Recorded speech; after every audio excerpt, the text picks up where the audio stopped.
Hindi ligtas ang mga bata sa kanya. Ito ang nakakagimbal na aligasyon mula sa lumabas na video statement ng estranged wife ni Coach Tal Baldwin na si Effie Baldwin. Ayon sa ulat sa mapangunahing news outlet sa bansa, habang gumugulong ang investigasyon sa naganap na trahedya sa Aurora, isang personal na kontrobersiya ang naging mitsa ng mas malalim na diskusyon sa sports community. At eto, pakinggan natin ang sinabi ng asawa ni Coach Tal Baldwin.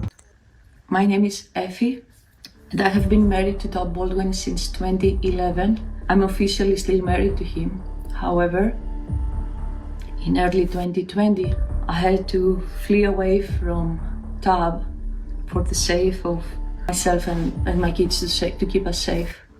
This video is because of his latest interview, and when he talks about his family, I want to make sure that he doesn't represent me or my kids. At the time, I repeatedly told the Ateneo University that children are not safe around him and it was their duty to remove him. I urged them to move him away from the campus, the university campus, and they proceeded to launch a campaign of intimidation and silencing. Rovelyn and Elias, the deaths of your kids, were not only predictable but preventable. The bodies of your kids are still warm, and he's talking about moving on. That's terrible. Please believe him. I urge the Filipinos and the police there to keep asking why he was still allowed around children in spite of these warnings.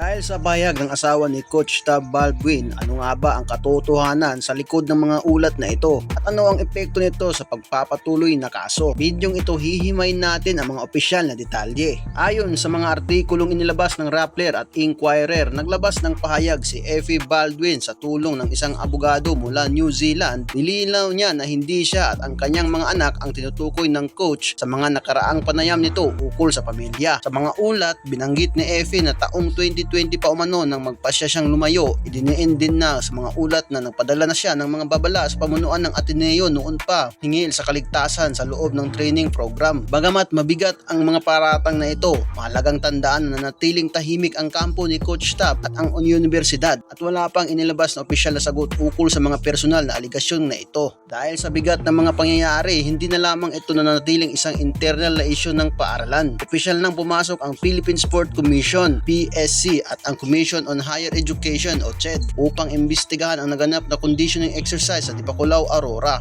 na siyang mitsa ng pagkalunod ng dalawang estudyanteng atleta.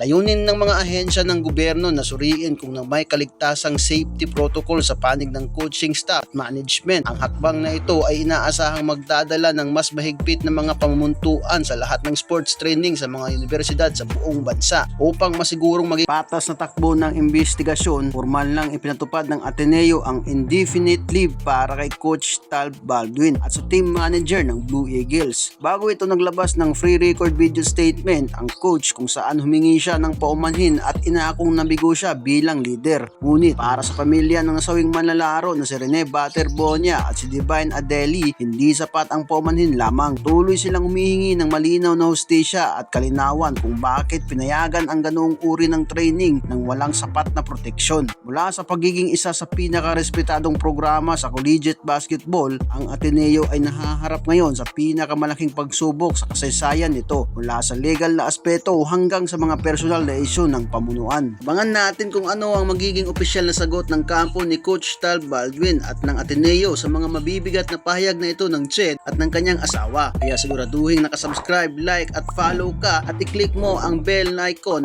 para lagi kang updated sa bago nating mga upload. Peace out mga ka-pass break.